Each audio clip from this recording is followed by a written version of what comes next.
manok na ilahas, inahin.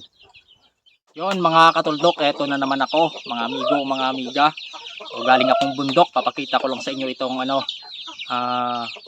ilahas, wild chicken ba. So inahin to, inahin. Yan. Nahuli ko to sa sa sagar sa bundok. Kasi kanina sa bundok ako hindi ko dala yung cellphone ko kaya hindi ako nakapag-vlog. So ngayon pag uwi ko, ngayon ko na lang papakita sa inyo. Yan yung liit. Wala nang balahibo yung yung paa, kakapiglas kasi pag kumiglas to, tinawakan mo yung balahibo tatanggal. Yan. Yung pakpak ko kulang na kasi nga kakapiglas. Yan. Yan. Yan naman muka. Ito yung pure na ilahas dito sa amin kung tawagin. Yan yung paa. Yan o.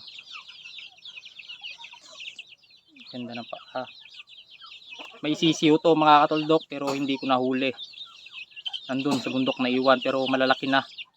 Parang nakalaki, parang mga pugo.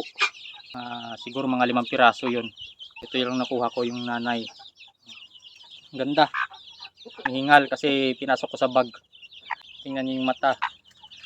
Diri ko tsaka yung ulo niya. Maliit.